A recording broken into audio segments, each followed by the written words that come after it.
আমি তো এই কবরের বাসিন্দার জন্যই গার্জিয়ান খুঁজতেছি। মাগো আপনার সন্তান? কয় হ্যাঁ।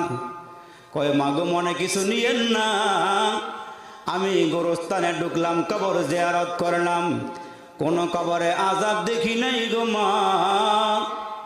এই নতুন কবরটার কিনারায় দাঁড়ায় দেখলাম ভিতরে ধাও ধাও করে আগুন জ্বলতেছে।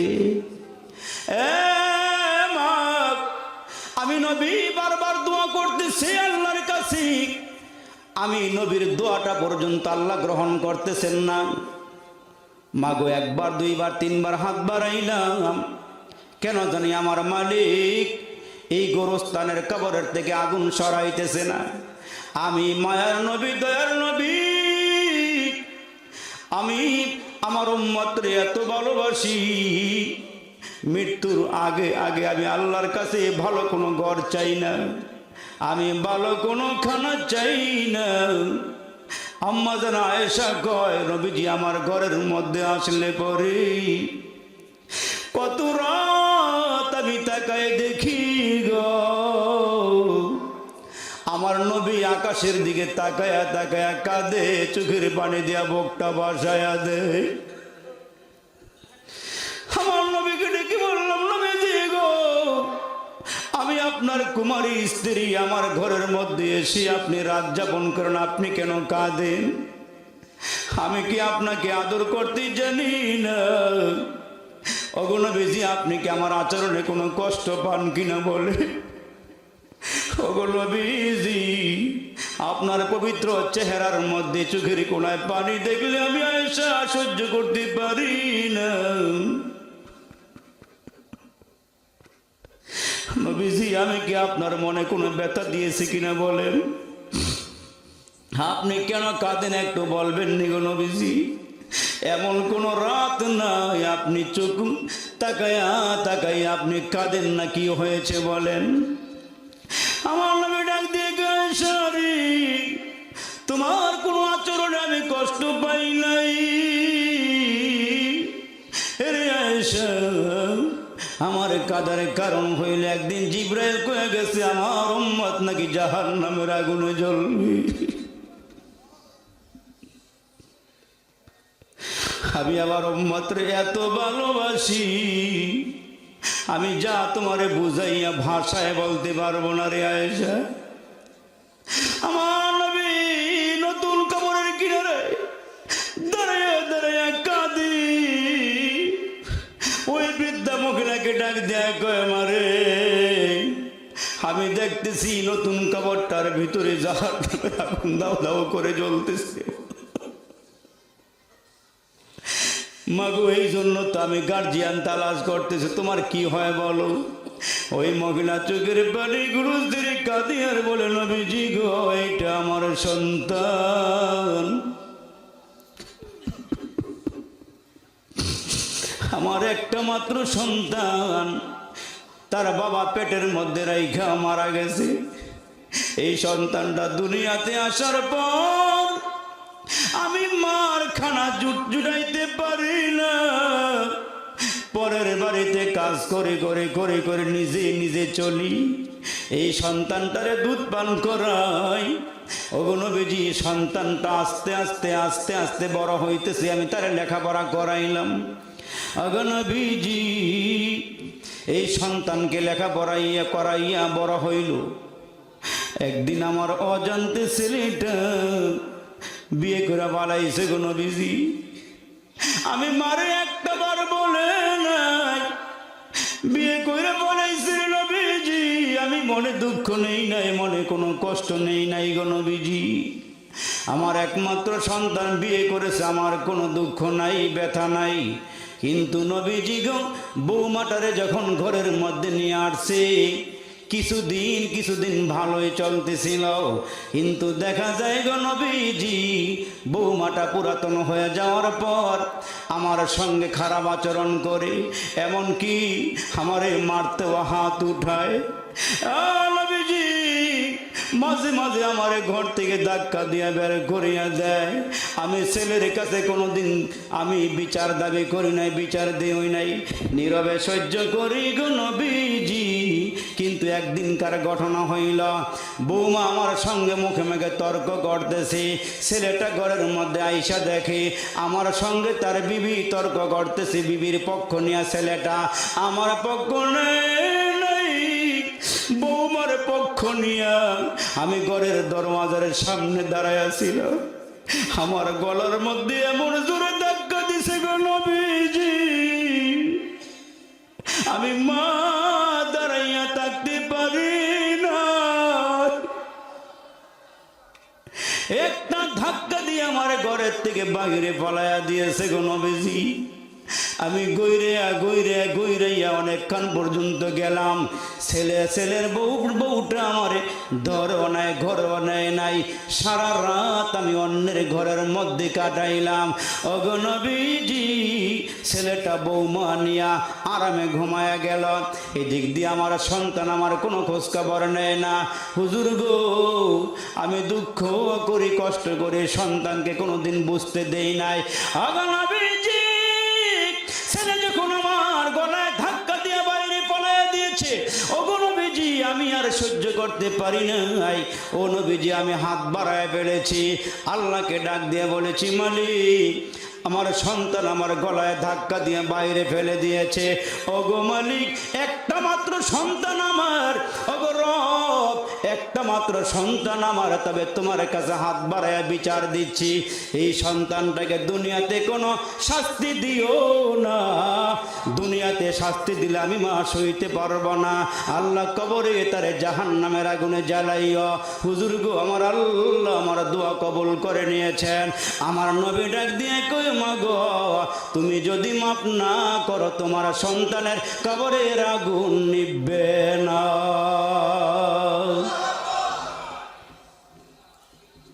মহিলা বার্ধক্য বৃদ্ধা মহিলা ডাক দিয়ে কই, নবীজি, সে আমার সঙ্গে যে আচরণ করেছে আমি ক্ষমা করতে পারবো না, আমি তারে মাফ করতে পারবো না। আমার নবীজি আবার হাতটা বাড়ায় দিয়ে, আল্লাহ, এই যুবকের কবরটারে জান্নাতের বাগান বানায়া দাও, আল্লাহ তারে মাফ করিয়া দাও। বারবার দোয়া চলতেছি, আসমানের মালিক কেন জানি আজকে দোয়া নিচ্ছে না, কবুল করতেছে না।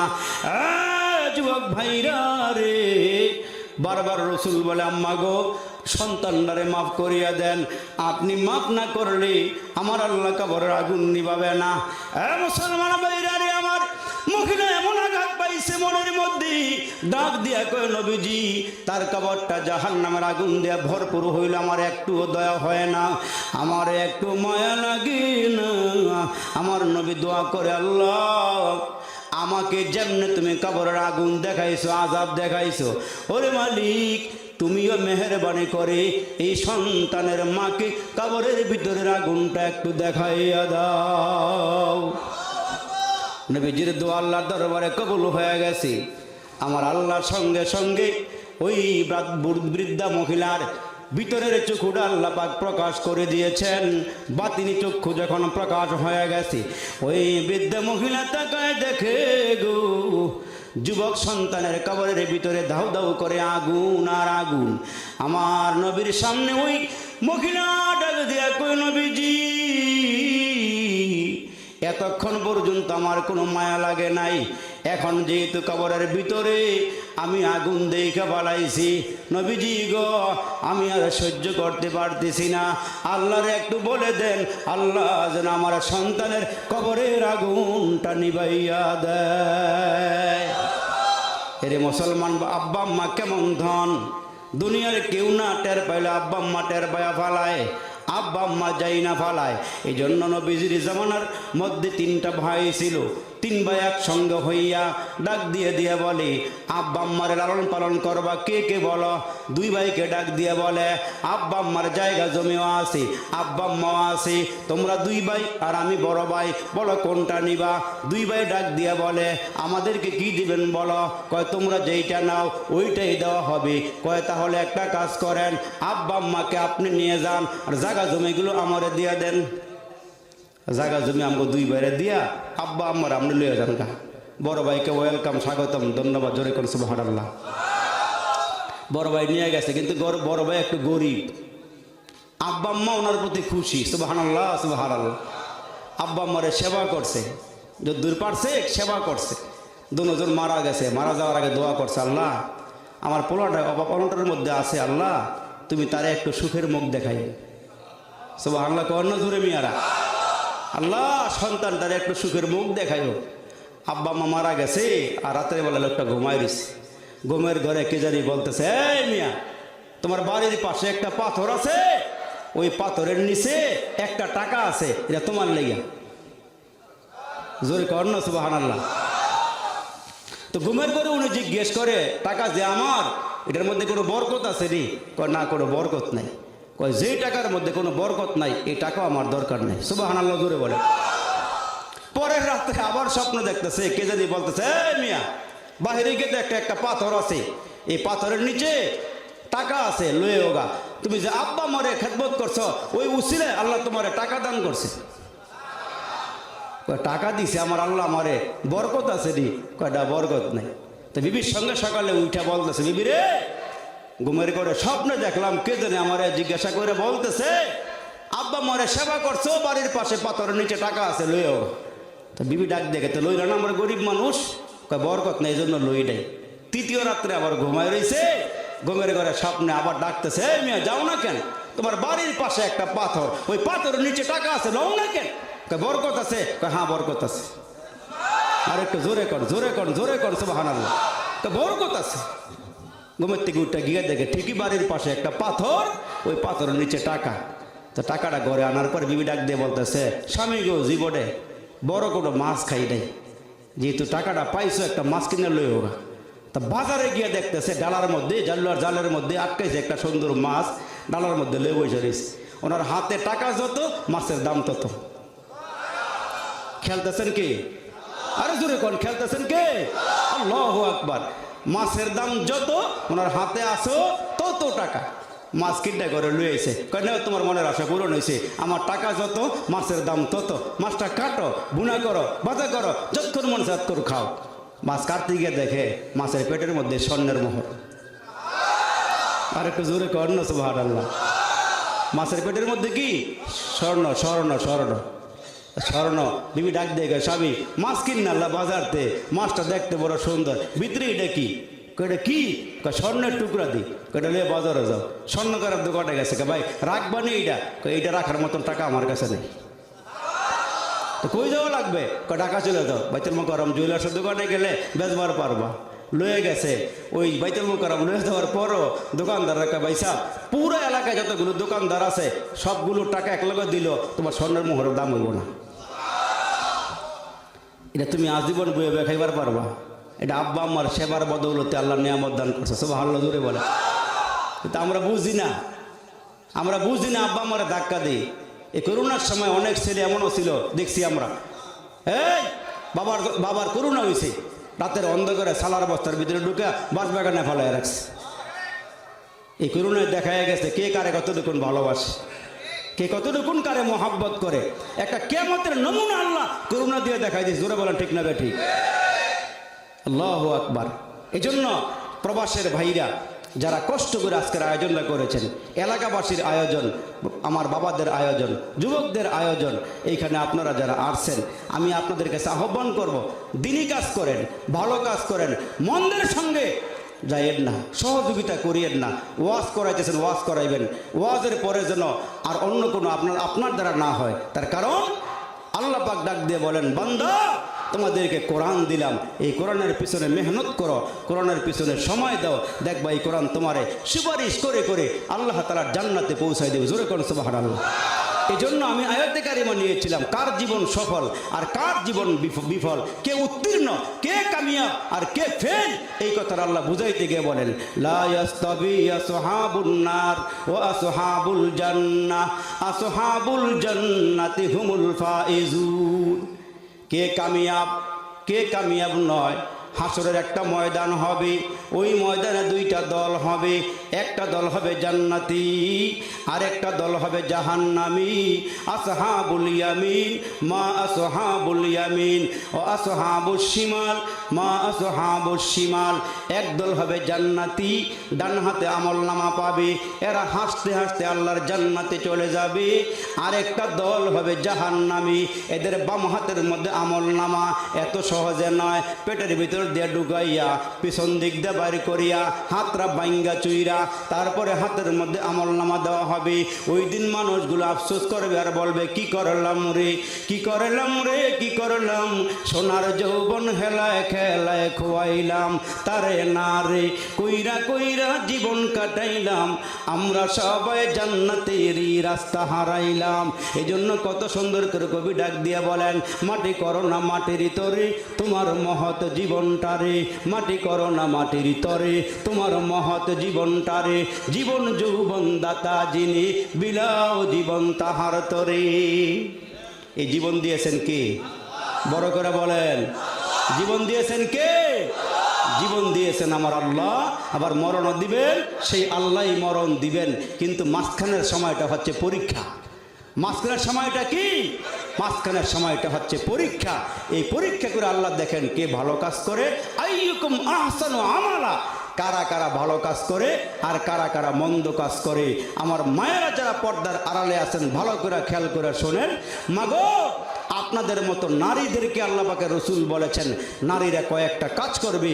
1 নম্বরে 5 ওয়াক্ত নামাজ পড়বে, 2 নম্বরে রমজান মাসে রোজা রাখবে, 3 নম্বরে স্বামী থাকলে স্বামীর খেদমত করবে, 4 নম্বরে বাহিরে বের হলে পর্দা সহকারে বের হবে, পরপুরুষের সামনে চেহারাটা দেখাইবে না, আর নিজের লজ্জাস্থানকে যারা হেফাজত করবে। এই কয়েকটা কাজ করে যে নারীরা মারা যাবে, রসুল বলেন নারীরা মরতে দেরি হবে, আল্লাহ পাকের জান্নাতের মধ্যে যাইতে দেরি হবে না। মহিলাদেরকে বেশি কাজ দেওয়া হয় নাই, অল্প কাজ দেওয়া হয়েছে। স্বামীরে সন্তুষ্ট রাখা, স্বামীর মনে কোনো কষ্ট না দেওয়া, স্বামী যখন যা এনে দিবে আলহামদুলিল্লাহ বলিয়া গ্রহণ করে নিবে, স্বামীর মনে কোনো দুঃখ দিবে না, স্বামীর মনে কষ্ট দিবে না, ইমানটারে মজবুত করে রাখবে। ইমানটা মজবুত থাকলে পরে ওই ইমানি হালাতে মরণ হইলে ওই ইমানদার মহিলাদেরকে আল্লাহ পাক জান্নাতের নিয়ামত দান করবেন। সুবহানাল্লাহ, সুবহানাল্লাহ। এই জন্য আমার মায়েরা যারা আছেন, আল্লাহ তাআলা আপনাদের জন্য ওয়াজ করছেন, ওয়াকরনা ফি বুয়ুতিকুন্না ওয়ালা তাবাররাজনা তাবাররুজাল জাহিলিয়াতিল উলা। হে নারীরা, বর্বর যুগের নারীদের মতো উলঙ্গ অর্ধ উলঙ্গ হয়ে রাস্তায় বের হইও না, তোমরা জমিনের মধ্যে চলাফেরা করবা, পর্দা সহকারে চলাফেরা করবা। কারণ ফাতেমা যেদিন মারা যাবে, নবী কন্যা মেয়ে ফাতেমা, আল্লাহু আকবার, রমজান মাস রোজা রেখেছেন, স্বামীর সঙ্গে উইটা সেহরি করে খেয়েছেন। হযরত আলী চলে গেছে মসজিদে নামাজ পড়তে, আর এদিক দিয়া নবী কন্যা হযরতে ফাতেমা উনিও ফজরের নামাজ পড়ে। অন্য অন্য দিনে নামাজের মুসল্লায় বসে বসে বসে বসে তুসবিহ তাহলিল পড়ে আর কোরআন তেলাওয়াত করে। আজকে দেখা গেল উনি কোরআন তেলাওয়াত করে নাই, উনি ঘরের মধ্যে স্বামীর এবং 2 সন্তানের যতগুলো জামা কাপড় ছিল সবগুলো জামা কাপড় ভিজাইছে ধোয়ার জন্য, আর রুটি বানাইবার জন্য খামিরা বেশি করে একলগে জমা করছে রুটি বানাইবার জন্য। আর ঘরের মধ্যে যে একটা কাজের মেয়ে ছিল, শেষ মুহূর্তে বলতেছে, তুমি একটা কাজ করো, আমার চৌকিটা মাঝখানে, ঘরের মাঝখানে এনে দাও। হযরতে আলী রাদিয়াল্লাহু তাআলা আনহু সকালের ফজরের নামাজ পড়ে মসজিদ থেকে যখন ঘরে আসছে, অন্য অন্য দিন আয়েশা দেখে ফাতেমা নামাজের মুসল্লায় বসা থাকে, আজকে নামাজের মুসল্লার মধ্যে নাই। অনেক ঘোরাঘুরি করে খুঁজে খুঁজে গিয়া দেখে রান্নাঘরের মধ্যে পানি গরম করতেছে আর কাপড়গুলো ভিজাইতেছে। বলতেছে, এ ফাতেমা, অন্য অন্য দিন তুমি তো সকালবেলা ফজরের নামাজ পড়ে, তাহাজ্জুদ পড়ে, ফজর নামাজ পড়ে তুমি নামাজের মুসল্লায় বসে বসে জিকির আজকার করো, তাসবিহ তাহলিল আদায় করো, আজকে এমন করতেছো কেন? ওই মুহূর্তে ফাতেমা ডেকে বলতেছে, স্বামী শোনো, আমি গতকালকে রাতে স্বপ্নে দেখলাম অন্ধকারের মধ্যে আমার আব্বা কারা জানি তালাশ করতেছে। সুবহানাল্লাহ, কোন না মেয়েরা? তা খুঁজতে খুঁজতে আমারে পাইছে। আমি জিজ্ঞেস করলাম, বাবা অন্ধকারে আপনি কি খোঁজেন? কয়, ফাতেমা আমি তো তোমারই খুঁজতেছি। তো বাবা আমারে খোঁজেন কেন? কয়, তুমি তো আজকে সেহরি খেয়েছো স্বামীর সাথে, আলীর সাথে, সুসংবাদ দেওয়ার জন্য আসছি, ইফতার করবা তুমি আমার সাথে।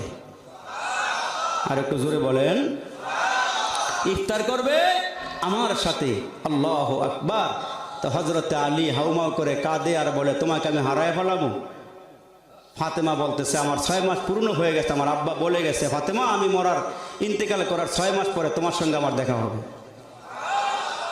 হজরতে হাসান হোসাইন ঘরে আসছে, দেখে মা কাঁদে একদিকে, বাবা কাঁদে অন্যদিকে, দুজনেই কান্না রোল ফালাই দিছে, কাঁদতে কাঁদতে বেহুশ হয়ে গেছে।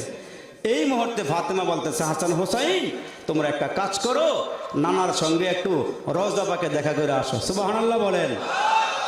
দুই নাতি হাসান হোসাইন নানারে গিয়ে সালাম দেয়, নবীজি রওজার ভিতর থেকে কথা বলে। দুই নাতি ছাড়া যারা জায়রিন আছে নবীর রওজা জিয়ারত করে তারা কোনো কিছুই শুনতে পায় না, অথচ দুই হাসান হোসাইন দুই নাতি নবীর গিয়ে সালাম দিলে নবী উত্তর দেয়, এরা কথা বলে নবী শুনে, নবী কথা বলে এরা দুই ভাইয়ে শুনে। সুবহানাল্লাহ করে বলে আল্লাহু আকবার, আল্লাহু আকবার। কিছুক্ষণের মধ্যে নানা ডাক দিয়ে বলতেছে হাসান হোসাইন তোমরা এই টাইমে এখানে কেন আসছো, তোমরা ঘরে ফিরে যাও। কয় মা পাঠাইছে আপনার সঙ্গে দেখা করতে। কয় তাড়াতাড়ি কইরা ঘরে চলে যাও, তোমার মাকে কিছুক্ষণ পরে আর পাইবে না, জীবনের শেষবারের মতো মাকে একটু দেই খেলাও, কিছুক্ষণের মধ্যে তোমার মা আল্লাহর ডাকে সাড়া দিয়ে চলে আসবে, আমার সঙ্গে ইফতার করবে। জোরে কোন সুবহানাল্লাহ। ওই ফাতেমা স্বামীকে ডাক দিয়ে স্বামী তুমি একটা কাজ করো, আমি মারা গেলে তুমি একটা বিয়ে করে নিও, ভালো মেয়ে দেখে বিয়ে করে নিও, আর একটা কাজ করো 6 দিন তোমার নতুন বউকে সময় দিও, আর একটা দিন হাসান হোসাইনকে সময় দিও, একটা দিন হাসান হোসাইনকে বউকে লইয়া একটু ঘুমাইও, আর একটা কাজ করো তোমার 2 সন্তান লইয়া আর তুমি আমাকে জানাজা পড়াইয়া আমারে কাফন পরাইয়া কবরে নামাইয়া দিও। বেশি লোকের সমাগম কইরো না, করাইও না, কারণ এরা আমার জিন্দিগিতে কোনোদিন দেখে নাই, কিন্তু আমার জানাজা পড়তে আসলে এরা দেখবে আমার বডিটা কতটুকু লম্বা ছিল, আমি মোটা ছিলাম না চিকুন ছিলাম। অতএব এগুলো দেখার দরকার নাই, আমি মরার পরেও আমার যেন পর্দা ঠিক থাকে, তাইলে একটা কাজ করো, সেটা হলো তোমার 2 সন্তান নিয়ে আর তুমি আমাকে তুমি সহ আমাকে নামাজ পড়াইয়া কবর দিয়া ফলাইও। এই 3 জন তো খাট ধরতে লাগে কয়জন? আরে কথা কোন মেয়েরা, কয়জন লাগে? 4 জন লাগে। আছে লোক কয়জন? হজরতে আলী চিন্তা করে খাটটা ধরতে তো 4 জন লোক লাগবে, আরেকজন পাই কই? ইন্দিমে টাইমে তাকায়া দেখে হজরতে আবু যর গিফারি দৌড়াইয়া আসতেছে। আরেকটু জোরে কর সুবহানাল্লাহ। আবু যর গিফারি দৌড়াইয়া আসতেছে, বলতেছে আবু যর তুমি কেন আসছো? আমার নবী পাঠাইছি তোমার বিবি মারা গেছে, খাটিয়াটা ধরার লেগে জানাজায় হাজির হওয়ার লেগে। দেখেন মৃত্যুর সময় ফাতেমা গিয়া বলতেছে আমারে দাফন করবা, বেশি লোক সমাগম করো না, আমার পর্দার জন্য ব্যাঘাত না ঘটে। আমার মায়েদেরকে পায়ে হাত দিয়ে বলবো মাগো তুমি একদিন মরবা, মরার আগে আগে পর্দা সহকারে জমিনে চলাফেরা করো, পরপুরুষের সামনে সাজসজ্জা করে যাইও না, পরপুরুষের সামনে মিষ্টি মিষ্টি আলাপ করো না। মাগো পরকীয়া দেশ ভরে যাইতেছে, কোথাও মুসলমান শান্তি নাই, চতুর্দিকে দেখা যাইতেছে আজকে অশান্তির আগুন ধাউ ধাউ করে জ্বলতেছে। ঠিক কিনা জোরে বলেন? এ মুসলমান বাইরে খেয়াল করে শোনো, দৈনন্দিন মুয়াজ্জিন 5 বার ডাক দেয় রে, হাইয়া আলাস সালাহ, হাইয়া আলাস সালাহ, হাইয়া আলাল ফালাহ, হাইয়া আলাল ফালাহ। মুয়াজ্জিন আল্লাহর ঘোষণা দেয়, এটা মুয়াজ্জিনের ঘোষণা নয়, এটা আমার মালিকের পক্ষ থেকে আওয়াজগুলো মুয়াজ্জিন শোনায়া দিচ্ছি। আসো নামাজের দিকে আসো, আসো কামিয়াবের দিকে আসো। কিন্তু আমরা আল্লাহর ঘর মসজিদে যাই না, চায়ের দোকানে বৈশা গল্প গুজব করি, এদিকে সেদিকে ঘোরাফেরা করি, মসজিদে যাই না, নামাজের মধ্যে আমরা হাজিরা দেই না। আমার আল্লাহ ডেকে বলেন বান্দা এমন একটা সময় আসবে তোমার আমারে ডাক দিব, আমি আল্লাহ শুনবো না কেন? আমি মুয়াজ্জিন দিয়া ডাক দেওয়াইছিলাম, তোমরা আমার ডাকে সাড়া দাও না। এই বান্দা তোমাদের কত সময় হাতে ছিল, এই বান্দা নামাজের টাইম হইলে তুমি ঘোরাফেরা করেছ, বেহুদা তুমি ঘোরাফেরা করেছো, অথচ ওই সময়টা তোমার হাতের মধ্যেই ছিল অবসর টাইম, নামাজের মধ্যে যাইতে পারতা, তুমি যাও নাই। কিন্তু হাসরের কঠিন ময়দানে জাহান্নামের ফেরেশতারা যখন হাতের মধ্যে বেরি লাগাবে, পায়ের মধ্যে বেরি লাগাবে, আর আমার আল্লাহ বলবেন ফাখুজুহু ফাগুল্লু, খুজুহু ফাগুল্লু, ধরো তারে হ্যান্ডকাপ লাগাইয়া জাহান্নামের দিকে টানা হেসরা করিয়া নিয়ে যাও। ওই মানুষগুলো পাগল পরে হইয়া কাঁদবে, চিৎকার মারবে, আল্লাহু আকবার বলেন। ওই মানুষগুলো পাগল পারা হইয়া চিৎকার মারবে, আল্লাহরে ডাক দিবি, আল্লাহ এদের দিকে তাকাবেও না, আল্লাহ চাইবেও না, বলবে বান্দা বেরবাড়ির মুয়াজ্জিন তোমাদেরকে 5 বেলা আজান দিয়া কত বছর ডাক দিয়েছিল, কেন তুমি আসো নাই? নামাজ পড়বে যারা আল্লাহ পাবে তারা, নামাজ পড়বে যারা আল্লাহ পাবে তারা, আল্লাহ পাবে যারা পরকালের জান্নাত পাবে তারা। চিনলো যারা কিনলো তারা, চিনে নাই যারা কিনে নাই তারা, চিনলো যারা কিনলো তারা, চিনে নাই যারা কিনে নাই তারা। রসুল চিনবে যারা আল্লাহ পাবে তারা, আল্লাহ পাবে যারা পরকালের জান্নাত পাবে তারা। এ মুসলমান বন্ধুরা রে আমার, এখনো সময় আছে, এখনো সুযোগ আছে। ওই আল্লাহরে কেন চিনো না রে বাবা? ওই কারিম রব ডেকে ডেকে বলে, ইয়া আইয়ুহাল ইনসানু মা গররাকা বিরাব্বিকাল কারীম। ওই কারিম রব আমাদেরকে ডেকে ডেকে বলে, বান্দা তুমি কেন গুনাহ করো রে বান্দা? কেন আমার নাফরমানি করো? কেন তোমরা আমারে চিনলে না? আমি আল্লাহ তোমাকে না চাইতে 2টা চক্ষু দান করলাম, তুমি আমার কাছে না চাইতে তোমারে 2টা হাত দান করলাম। এরে বান্দা না চাইতে আমি আল্লাহ তোমারে 2টা পা দিলাম। তোমার মা তোমাকে 10 মাস 10 দিন পেটে রাখার পরে তুমি যখন রাস্তার মধ্যে হোঁচট খায় পড়িয়া যাও, তোমার মা দৌড়াইয়া গিয়ে তোমারে কোলে লয়। তুমি অসুস্থ হয়ে গেলি, তোমার মা তোমার জন্য কেমন চিৎকার করে। আমার আল্লাহ ডাক দিয়ে, কে বান্দা বান্দি, তোমার মা তোমারে হাত দেয় নাই, তোমার মা তোমারে পা দেয় নাই, তোমার মা তোমারে চক্ষু দেয় নাই, আমি আল্লাহ দিয়েছি। ওই আল্লাহ ডেকে ডেকে বলে, ছোট্ট কালে আমি জানি তুই যখন মার পেটের মধ্যে ছিলি এই জিহ্বাটা দিয়ে আমারে ডাক দিবি, এই জন্য মায়ের পেটে কোনো নাপাক খানা আমি খাওয়াই নাই, পেটের মধ্যে ঢুকাইয়া দিয়া রে বান্দা মায়ের নাভির থেকে তোর নাভি পর্যন্ত একটা তার ফিট করে দিয়ে আমি আল্লাহ তোরে কত খানা খাওয়াইছি। এই বান্দা তোরে খানা খাওয়াইয়া পেটের মধ্যে আস্তে আস্তে বড় করলাম। আর দুনিয়াতে আসার পরেও যখন তোর মার গর্ভের থেকে তুই জমিনে আগমন করলি, আমি আল্লাহ তোরে বারবার বুঝাইলাম তোর দুনিয়াতে যাওয়া লাগবি, কিন্তু তুই পেটের ভিতরে থাইকা বলছিলি আল্লাহ আমি যেখানে আছি আমি ভালো আছি, আমার দুনিয়াতে যাওয়ার দরকার নাই। আল্লাহ বলেন তুই তো আসস না, আমি আল্লাহ তোরে বের করে নিয়ে আসছি। আল্লাহু আখরাজাকুম মিন বুতুনি উম্মাহাতিকুম লা তা'লামুন এ বান্দা তুই তো মেম্বার ছিল না, চেয়ারম্যান ছিল না, হুজুর ছিল না, মুসল্লি ছিলি না, দামি মানুষ ছিল না, বেদামি মানুষ ছিলি। দুনিয়াতে আসার পরে ওই সন্তানটা আব্বাও চিনে না, মাও চিনে না, ঠিক কিনা জোরে কোন? নাকি আপনারা আমি চিনছিলাম ছোট কালে? চিনলাম না।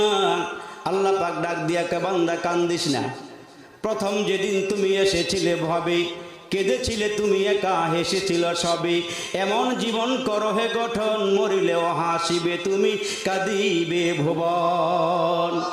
বাচ্চাটা জমিনে আসার পরে ক্রন্দন করেছিল, কেঁদেছিল। কেন কান্না করলো? কেন কান্না করলো?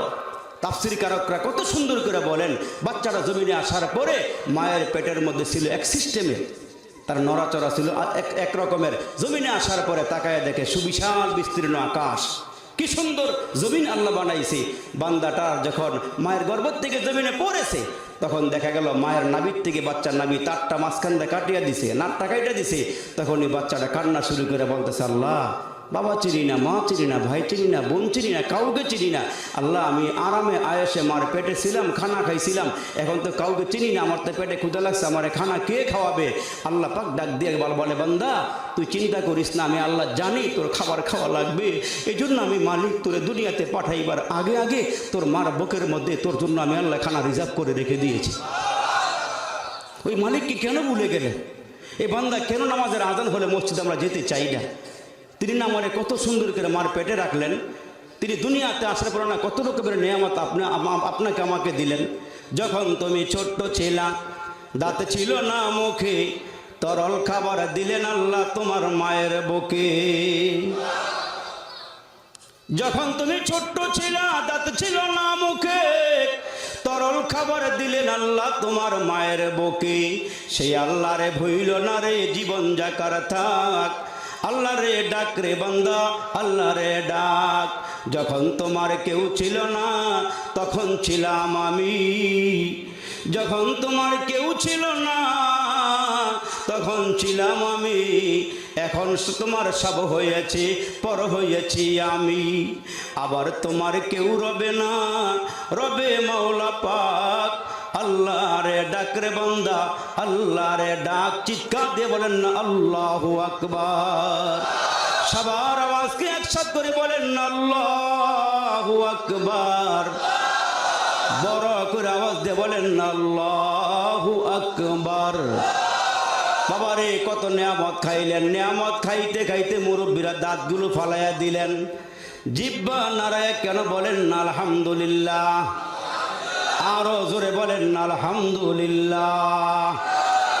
কত নিয়ামত খাইছেন। 1 বছর আগে কি খানা খাইছেন মনে আছে না? আছে। 6 মাস আগে কি খাইছিলেন দুপুরবেলা মনে আছে? মিষ্ট তিক্ত জাল মশলা, দুধ মধু আর চিনি। আমার দিকে খেয়াল করেন। মিষ্ট তিক্ত জাল মশলা, দুধ মধু আর চিনি, মাছ গোস্ত ফলমূল যে কতই দিলেন তিনি।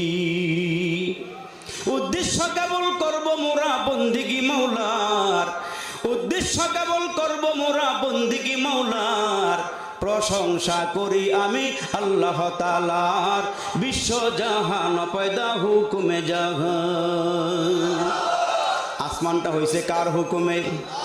জোরে আওয়াজ দিয়ে বলেন না কার হুকুমে? জমিনটা বানাইছে কি? আপনারে আমারে বানাইছেন কি? সব কিছু যিনি বানাইলেন, যদি আল্লাহরে জিজ্ঞেস করি, আল্লাহ সাগর বানাইতে গিয়া এত গভীর করে সাগর করলেন, আল্লাহ সাগরের মাটি কাটতে গিয়া কয় হাজার ডেজার লাগাইছেন? আল্লাহ এই বেরবাড়ি এলাকায় ছোট ছোট পাহাড় আছে। সৌদি আরবে গিয়ে দেখলাম বড় বড় পাহাড়, কুমিল্লা লালমাই গিয়ে দেখলাম পাহাড়। আল্লাহরে জিজ্ঞাসা যদি করি, আল্লাহ এই পাহাড়ের মাটিগুলো একত্রিত করতে গিয়া কয় হাজার শ্রমিক লাগাইছেন? আল্লাহ আসমানটা বানাইছেন, একটা খুঁটিও দেন নাই। ওগো মালিক জমিনটা সুন্দর করে বিছানা বানাইছেন, এইটাকে সমতল করতে গিয়া কয় হাজার শ্রমিক লাগাইছেন? আমার আল্লাহ ডাক দিয়ে কয়, মানুষ তোমারও বানাইতে গিয়া গলা পর্যন্ত আমি আল্লাহ ফেরেশতা দিয়া বানাইলাম। তোমার এই জমিনে শোয়া রাখলো, রাখার পরে দিয়া ফেরেশতারা ডাক দিয়ে আল্লাহ আমাদেরকে আদম বানাইতে বলেছ, আল্লাহ হাত দিলাম, পা দিলাম, আল্লাহ অঙ্গ প্রত্যঙ্গ দিলাম, সে কি মানুষ হয়ে গিয়েছে নাকি? কয় না না না, এখনো পূর্ণ মানুষ হয় নাই। কয় আর কি বাকি আছে? কয় ওইটা তোমরা দিবার পারবা না, ওইটা আমি আল্লাহ আমার কুদরতি হাত দিয়ে বানাবো, তোমরা ওইটা পারবা না। বান্দার ব্রেন লাগবে, বান্দা দেখার জন্য 2টা চোখ লাগবে, বান্দা কথা বলার জন্য একটা জিহ্বা লাগবে, এই বান্দার দুইটা নাকের ছিদ্র লাগবে, 2টা কানের ছিদ্র লাগবে। এটা তোমরা পারবা না, এটা আমি মাওলার কুদরতি হাতে ছেড়ে দাও, আমি আল্লাহ নিজেই বানায়া নিব। এই জন্য দেখা যায় কত মানুষ এখানে হাজির হয়েছেন, আমার দিকে কত মানুষ হাজির হয়েছেন, একজনের চেহারার সঙ্গে আর একজনের চেহারার কোনো মিল নাই। একই মায়ের পেটের থেকে রে বন্ধু, 5টা ভাইয়ের আগমন, 4টা বোনের আগমন, 3টা ভাইয়ের আগমন, 2টা বোনের আগমন। দেখা গেল একই ফ্যাক্টরির থেকে বের হয়েছে। তাকায়া দেখি চেহারা সুরতের মধ্যে কোনো মিল নাই। আওয়াজ করে বলেন সেই কারিগরটা কি? আচ্ছা মানুষ বলো দেখি রাত্র কেন কালো? এখন রাত্র কালো না ফর্সা? আরো জোরে, আলো না অন্ধকার? আচ্ছা মানুষ বলো দেখি রাত্র কেন কালো? সূর্যমণি কোথায় থেকে পেল এত আলো? কে দিছেন? আরো জোরে বলেন, একসাথে আওয়াজ দিয়ে বলেন। পশু পাখি কয় না কথা, মানুষ কেন কয়? পশু পাখি কয় না কথা, মানুষ কেন কয়? আচ্ছা মানুষ বলো দেখি কেমন করে হয়? কে বলান? গরু ছাগলে হাম্বা হাম্বা করে, আমরা কথা বলি, কুকুর গেউ গেউ করে, ও মুসলমান মোরগ টেও টেও করে। আরো জোরে, আরো জোরে বলেন। দুধ কেন এত সাদা, মরিচ কেন ঝাল? দুধ কেন এত সাদা, মরিচ কেন ঝাল? আমগুলো সব পাকলে পরে কেমনে হয় তা লাল? এই গাছের মধ্যে আম পাকতে লাল করেন কে? না আমাদের সরকারে করে, আগের সরকারে করছিল। সাফাই করে দিয়ে গেছিল যে মরে গেছে গা, কে করেন? আল্লাহ পাকের নামটা জোরে নেন না, কে করেন? দুধ কেন এত সাদা, মরিচ কেন ঝাল, আমগুলো সব পাকলে পরে কেমনে হয় তা লাল, কে করেন? ডিমগুলো সব একই রঙের, পার্থক্য নাই মোটেই, সাদা কালো বাচ্চাগুলো কেমন করে ফুটি। ডিমের ভিতরে তাকায় দেখেন সব ডিমের কুসুম এক রকমের, পানি এক রকমের, অথচ তাকায় দেখি বাচ্চা ফুটলে কোনোটা সাদা, কোনোটা লাল, কোনোটা কালো, ঠিক কিনা জোরে বলেন? ডিমগুলো সব একই রঙের, পার্থক্য নাই মোটে, সাদা কালো বাচ্চাগুলো কেমন করে ফুটে। আমরা সবাই বাস করি ভাই এই দুনিয়ার রঙে, হাতের লেখা মুখের চেহারা মিলে না কারো সঙ্গী, আর মিলে না গলার কণ্ঠ বৃদ্ধাঙ্গুলের টিপ, আর মিলে না গলার কণ্ঠ বৃদ্ধাঙ্গুলের টিপ। আল্লাহ তাআলা একজন আছেন, প্রমাণ হলো ঠিক। হুয়াল হাইয়ুল কাইয়্যুম লা তাখুযুহু সিনাতু ওয়ালা নাওম আল্লাযী খালাকাল মাউতা ওয়াল হায়াতা লিয়াবলুয়াকুম আইয়ুকুম আহসানু আমালা। আল্লাহ বলে আসমান বানাইছি আমি, জমিন বানাইছি আমি, আসমান রে একটা খুঁটিও দেই নাই, মুসলমানরা আমি আল্লাহ খুঁটি বানায়া দিছি। না হারার মনে কোথায় গেছে কেমন হইতেছে, জোরে কয় না সুবহানাল্লাহ রে, আর একটু জোরে কন, আওয়াজ দিয়ে কন। আমার মুসলমান ভাইরা, আল্লাহ মুসলমানদের মোমেনদেরকে আসমানের খুঁটি বানায়া দিছি। নবীজি ডাক দিয়ে বলেন লা তাকুমুস সাআ হাত্তা ইউকালা ফিল আরদি আল্লাহ আল্লাহ।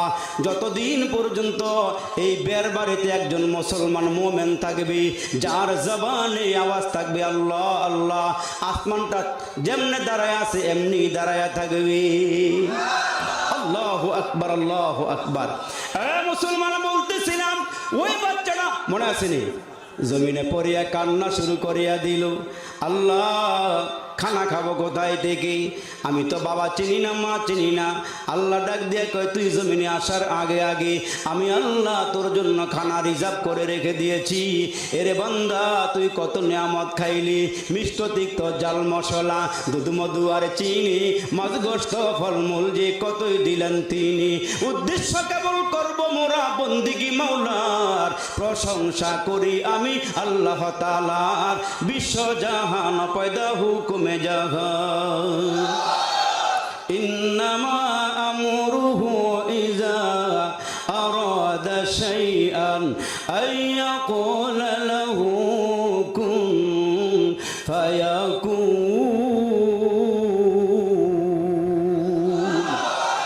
আল্লাহ পাক আসমান বানাইছেন, জমিন বানাইছেন, কোনো সাথে কোনো মুসলমান সহযোগী নেয় নাই। ওই মালিক আল্লাহ ডেকে বলেন বান্দা তোমাদেরকে আমি আল্লাহ এত নিয়ামত খাওয়াইলাম, ওই নিয়ামত কোনোদিন গণনা করিয়া শেষ করতে পারবা না। আল্লাহ কোরআন শরীফের মধ্যে কত সুন্দর করে ওয়াজ করেন, ওয়া ইন তাউদ্দু নি'মাতাল্লাহ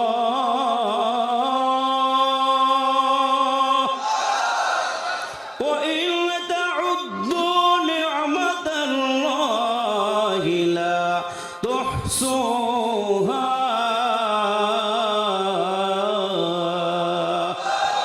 এর বান্দা এত নিয়ামত দিয়েছি, আপনার আওয়াজ দিয়ে বলেন আকাশ থেকে যখন বৃষ্টির ফোঁটা জমিনে পড়ে গণনা করা কি সম্ভব?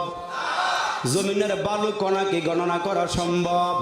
সাগরের পানিকে উঠাইয়া গণনা করা সম্ভব? গাছের পাতা পল্লবকে গণনা করা সম্ভব? না না, কোনো কিছুই গণনা করা সম্ভব নয়।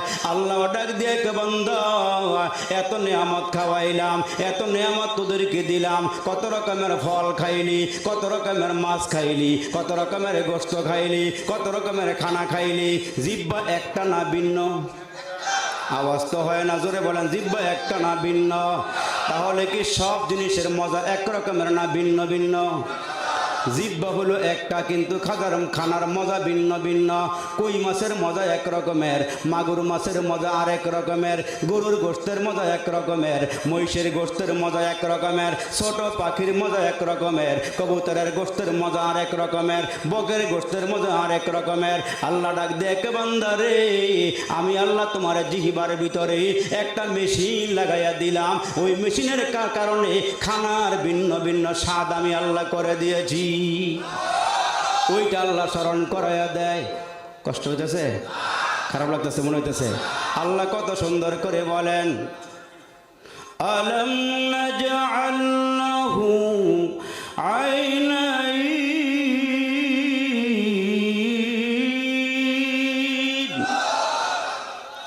ওয়া লিসানান ওয়া শাফাতাইন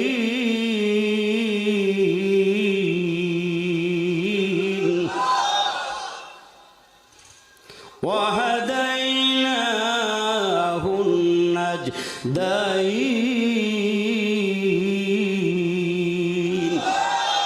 এই সবগুলো নিয়ামত দিয়েছেন কি? নিয়ামত খাইয়া মুখ মুছবেন না, শুকরিয়া আদায় করবেন। কি জোরে কোন, আর একটু আওয়াজ দিয়ে কোন।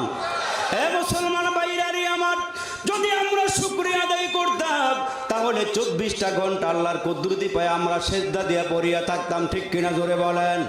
এ মুসলমান ভাইরা যারা পরকালের টেনশনে থাকি, পরকালের চিন্তা নিয়ে চলাফেরা করি, ওই মানুষগুলো কোনোদিন নামাজ কাজা করতে পারে না, নিজের বউডারে বেপরদায় চলাফেরা করাইতে পারে না, ওই লোকটা সুদ খাইতে পারে না, ওই লোকটা ঘুষ খাইতে পারে না, ওই লোকটা বাউল গানের পিছনে দৌড়াইতে পারে না, ওই লোকটা যাত্রা প্যান্ডেলের পিছনে দৌড়াইতে পারে না, ওই লোকটা খারাপ কাজের দিকে যাইতে পারে না। এই জন্য আপনার সামনে যখন কোনো খারাপ কাজ হবে, অবৈধ কাজ হবে, মুসলমান হিসাবে ওইটা বাধা দেওয়া আপনার উপরে ইমানি দায়িত্ব, ঠিক কিনা জোরে বলেন। এইটা হলো আপনার আমার ইমানি দায়িত্ব। এই জন্য আর বেশি লম্বা নয়, আর দুই একটা কথা আপনাদের সামনে আমি বলবো, তারপরেই দোয়া করে দিব। মুসলমান বাইরে আমার, ওই যে প্রবাসের বাইরে মা রাইখা বাবা রাইখা আজকে বিদেশের বাড়িতে পড়ে আসি, ছেলে মেয়ে রাইখা বিদেশের বাড়িতে পড়ে আসি। এই যে মুসলমান আমারে বারবার ওই যে আতাউর ভাই বারবার ফোন করে করে বলে, হুজুর আমার এলাকার মানুষগুলো বড় ভালো মানুষ, সবার সঙ্গে বড় সম্পর্ক ভালো, হুজুর একটু ভালো করে আপনি বুঝাইয়া দিয়েন, এরা যেন নামাজি হয়ে যায়, এরা যেন দিনদার হয়ে যায়, এরা যেন আব্বা আম্মার সেবা করে, আব্বা আম্মার সঙ্গে যেন এরা বেয়াদবি না করে, আর এরা যেন মৃত্যুকে বেশি বেশি করে স্মরণ করে। এই জন্য মুসলমানেরা রে, এ মুসলমান আপনি আর আমি এখানে আসছি, এই মাহফিল শেষ করিয়া বাড়িতে যাইতে পারবো, এই গ্যারান্টি কি আপনার আমার কাছে আছে? জোরে বলেন, আছে? ওই পিছনের কাছে মনে আছে? সবার কাছে মৃত্যুর কোনো গ্যারান্টি আছে? যে কোনো মুহূর্তে যে কোনো সময় আমাকে পাকড়াও করবে, আজরাইল আমাকে থাপা দিয়ে নিয়ে যাবে। রাজা হোক, প্রজা হোক, ধনী হোক, গরিব হোক, কেউ থাকতে পারবে না, থাকার জন্য আসেও নাই। কুল্লু নাফসিন যায়কাতুল মউত, মৃত্যুর স্বাদ আমাদেরকে একদিন গ্রহণ করতেই হবে। কেউ থাকে নাই, কেউ থাকতে পারবেও না। এই জন্য আমার ভাইরা যারা এখানে আসছো, যারা আব্বা আম্মা পাইছ, আব্বা আম্মারে একটু সেবা কইরু, আব্বা আম্মারে মোহাব্বত কইর। যাদের মাধ্যমে আমরা জমিন দেখলাম, যাদের মাধ্যমে চাঁদের আলো পাইলাম, যাদের মাধ্যমে সূর্যের আলো পাইলাম, যাদের মাধ্যমে আমরা দুনিয়াতে এসে নিয়ামত খাইলাম, ওই আব্বা আম্মা বড় মহা দৌলতের নাম। আব্বা আম্মার সেবা করবে যারা, আব্বা আম্মার খেদমত করবে যারা, তারাই আল্লাহ পাকের জান্নাতের মেহমান হয়ে যাবে। এই জন্য আমার মায়াদেরকে বলো, মাগো পর্দার ভিতরে চলে আসেন। আল্লাহ তাআলা যেন এই প্রবাসী ভাইদের উদ্যোগটা, এলাকাবাসীর আয়োজনটা আল্লাহ কবুল করে, আমরা বলি আমিন। ওয়াসসালাতু ওয়াসসালামু আলা সাইয়্যিদিল আমবিয়াই ওয়াল মুরসালিন ওয়া আলা আলিহি ওয়া সাহবিহি আজমাইন। ربنا ظلمنا أنفسنا وإن لم تغفر لنا وترحمنا لنكونن من الخاسرين. اللهم اغفر لنا فإنك خير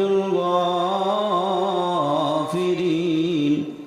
اللهم ارحمنا فإنك خير الراحمين. اللهم انصرنا فإنك خير الناصرين.